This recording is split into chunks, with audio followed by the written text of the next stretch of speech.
5 signs he's keeping you as a backup option, and you don't realize it. You're texting regularly, you're seeing each other, you're intimate. But something feels off. He won't define the relationship, he won't make real plans, he keeps you close, but not too close. And you're starting to realize you're not his girlfriend. You're his backup plan. You're the option he's keeping warm while he sees if something better comes along. By the end of this video, you'll know the 5 signs that you're his backup option, not his priority, and why you need to walk away before you waste more time being someone's plan B. Sign 1. He won't define the relationship, keeps everything vague. The clearest sign you're a backup option is his refusal to define what you are to each other.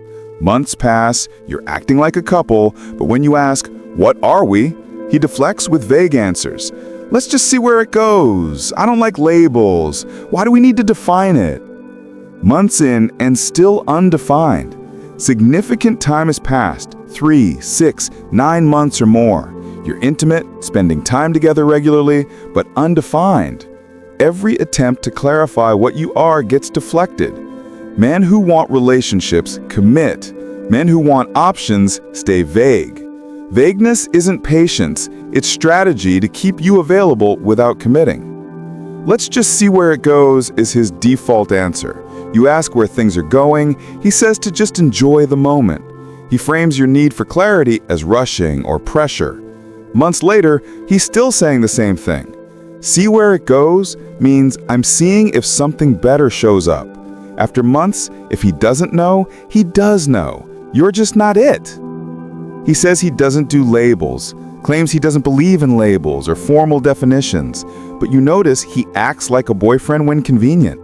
The label avoidance is strategic. He wants benefits without commitment.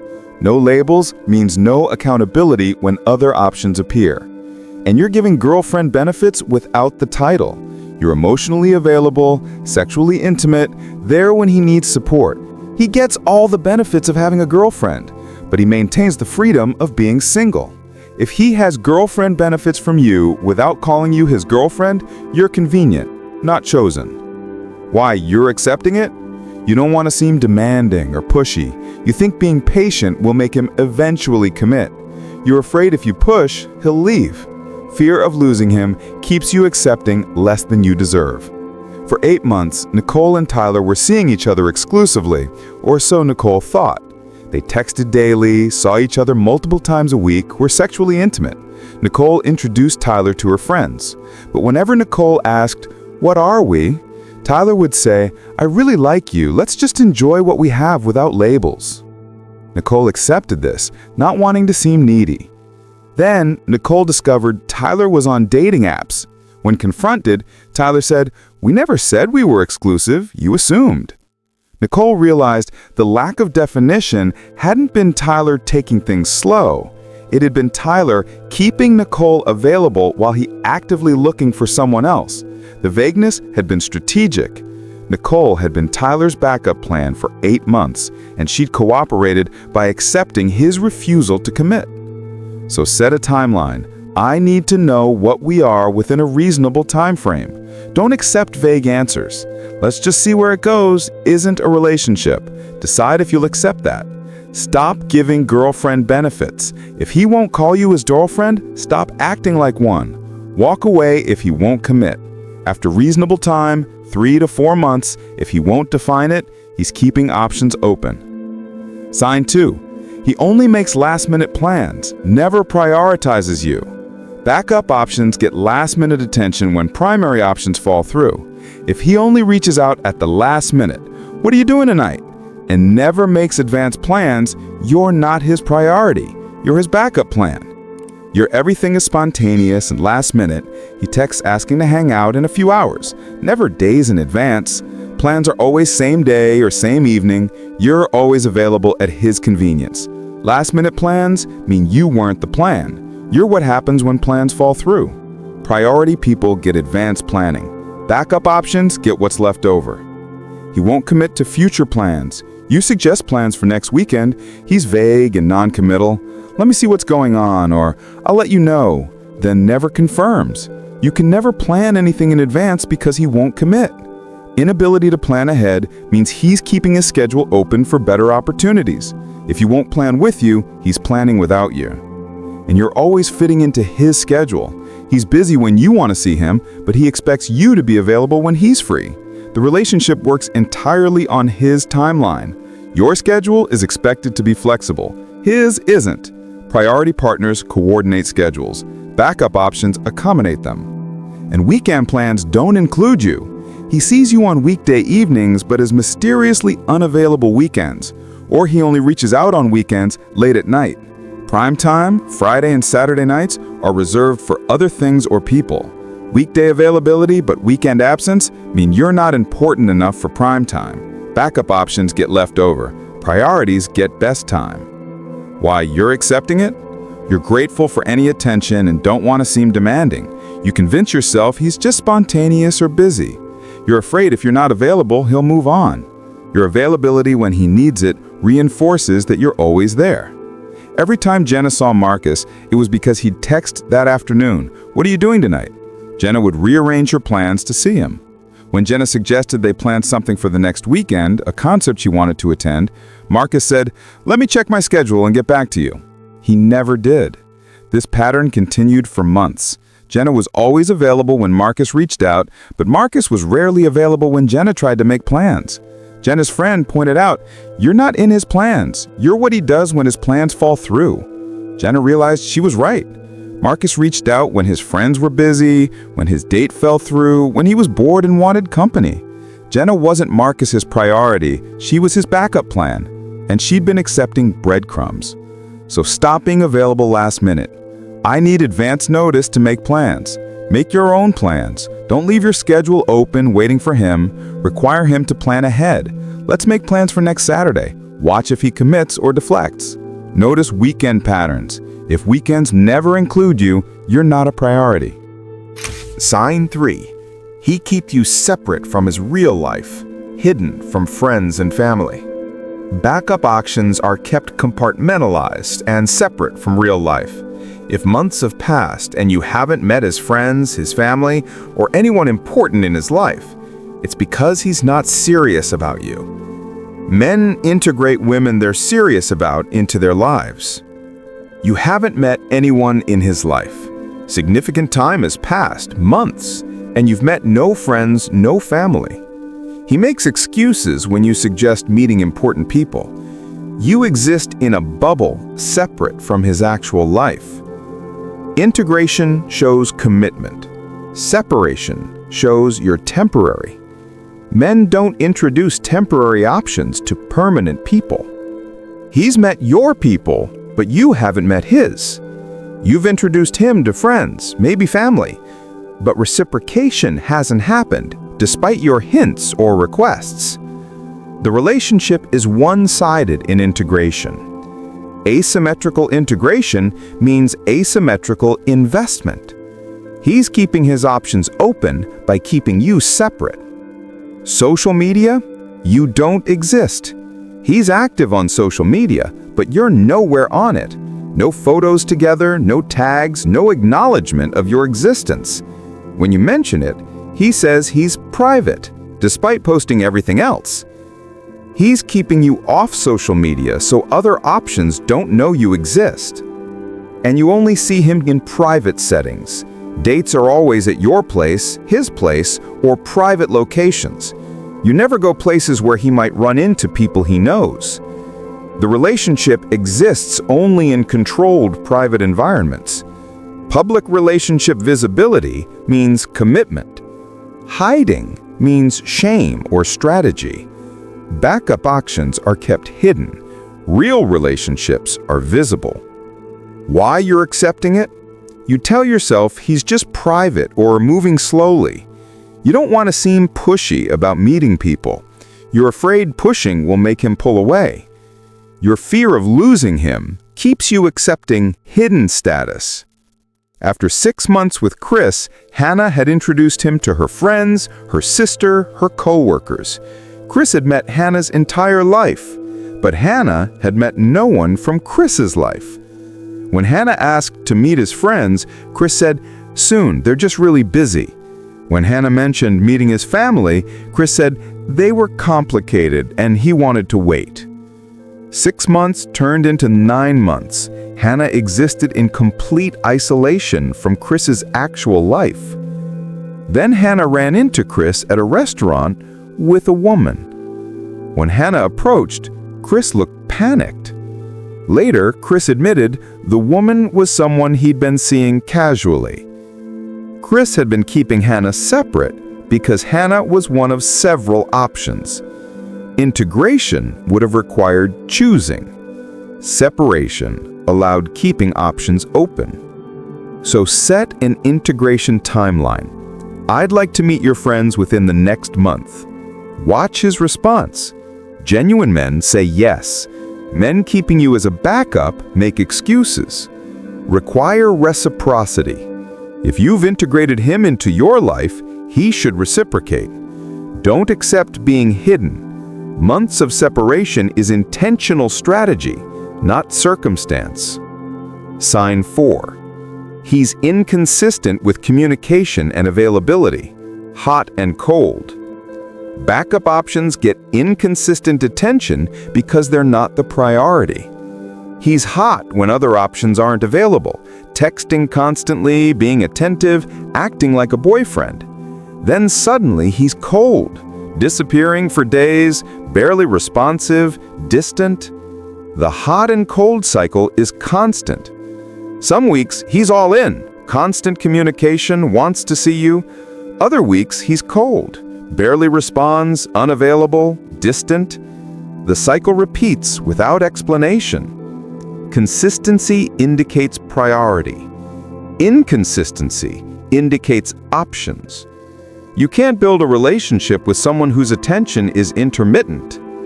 He disappears, then reappears without explanation. He goes days without contact, then suddenly acts like everything's normal.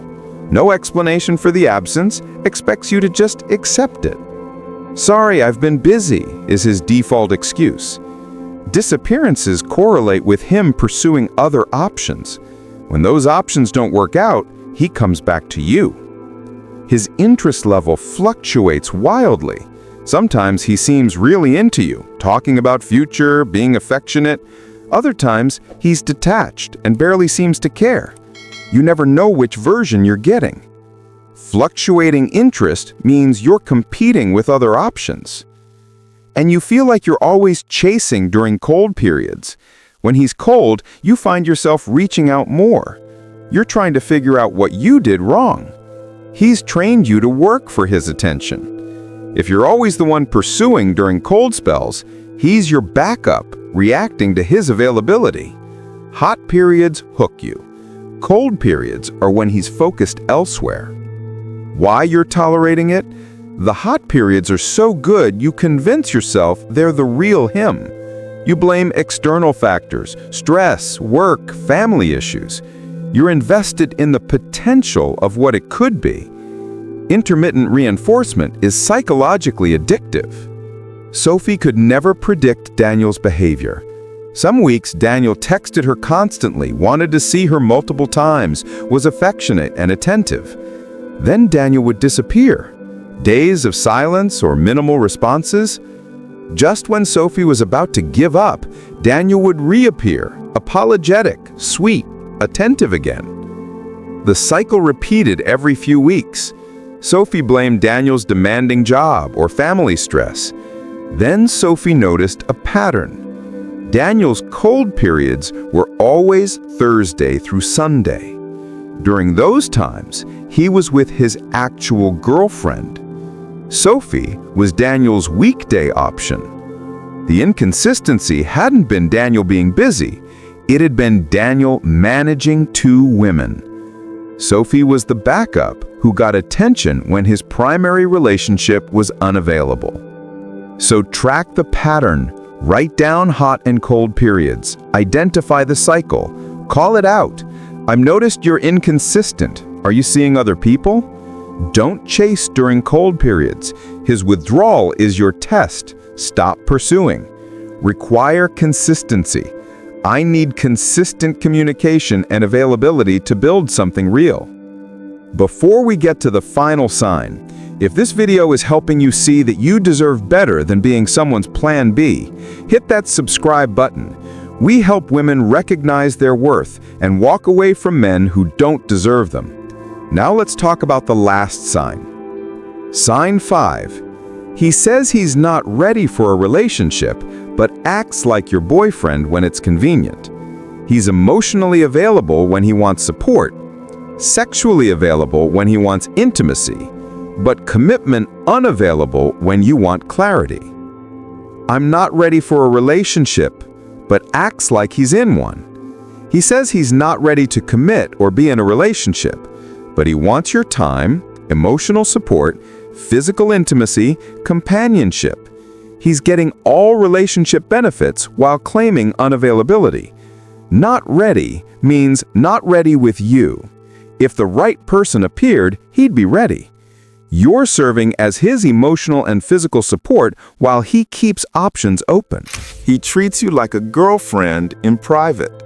In private, he's affectionate, wants your time, acts like you're his. He comes to you when he needs emotional support. You're his person for everything except the commitment. Private girlfriend treatment with public non-commitment is using you. He wants the relationship without the accountability, but won't commit or make it official. Despite acting like a boyfriend, he won't call you his girlfriend, won't agree to exclusivity or commitment, maintains that he's just not ready, despite his behavior suggesting otherwise. Actions show he's capable of relationship. Refusal to commit shows you're not the one.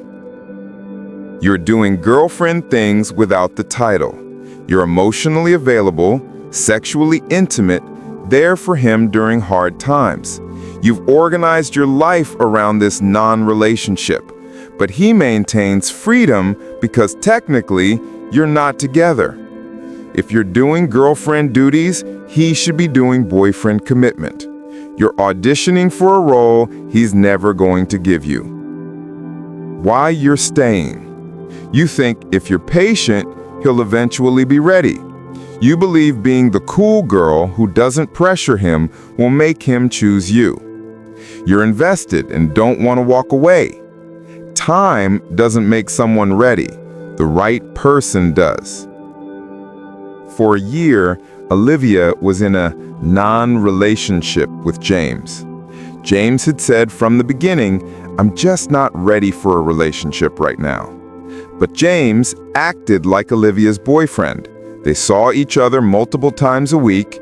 James called when he needed support. They were sexually exclusive. Olivia supported James through family problems, job stress, health scares. But whenever Olivia asked about commitment, James said, "I told you I'm not ready. I don't want to lose you, but I can't do a relationship right now." Olivia stayed, thinking patience would change his mind. Then, James met someone at work. Within 2 months, James was in an official, committed relationship with her. When Olivia confronted him, James said, "I don't know what happened. I just fell hard for her. The timing was right." Olivia realized James hadn't been not ready, he'd been not ready for Olivia. She'd spent a year being his emotional support, his companion, his sexual partner, while he kept himself available for someone he actually wanted. Olivia had been the backup option the entire time. So believe actions more than words. If he acts like a boyfriend, he's capable. He's choosing not to commit to you. Set a timeline. I need actual commitment within a time frame or I'm walking away. Stop functioning as his girlfriend. If he's not your boyfriend, stop giving boyfriend benefits. Don't wait for him to be ready. Not ready is code for not with you. If you're recognizing these signs and wondering what other ways he might be wasting your time beyond just keeping you as a backup, watch our video on the 5 signs he's wasting your time and why you need to walk away. Understanding all the ways men waste women's time will help you protect yours. Links in the description. Being someone's backup option is one of the most painful relationship experiences because you're giving everything while receiving scraps. You're acting like his girlfriend while he keeps you in this undefined, uncertain space that allows him to maintain other options. He won't define it, won't plan ahead, won't integrate you, treats you inconsistently, and says he's not ready while taking everything you give. These aren't coincidences. This is strategy. You're his plan B, and every moment you stay hoping to become plan A is a moment wasted on someone who's shown you exactly where you rank. Look honestly at your situation. Is your relationship undefined after months? Does he only make last-minute plans? Are you hidden from his real life? Is his attention inconsistent and hot-cold? Does he act like your boyfriend but refuse to commit? If you answered yes to 3 or more, you're not his priority. You're his backup option. And you need to decide, are you going to keep accepting this, hoping he'll change his mind, or are you going to choose yourself and walk away from someone who's already shown you he's keeping his options open? If this video helped you see that you deserve better than being someone's plan B, subscribe to this channel. We help women recognize their worth and walk away from men who don't deserve them. Drop a comment telling me which sign you recognized, or if you walked away from being someone's backup option, share what finally made you leave. Your story might give another woman the courage to choose herself. You are not a backup option. You are not a placeholder. You are not someone's maybe, or for now, or we'll see. You deserve to be someone's enthusiastic, committed, proud choice, not their safety net while they see if something better comes along. Walk away from men who keep you as backup. You deserve someone who chooses you first, fully, and without hesitation. And staying with someone who's keeping you as an option prevents you from meeting someone who will make you their priority.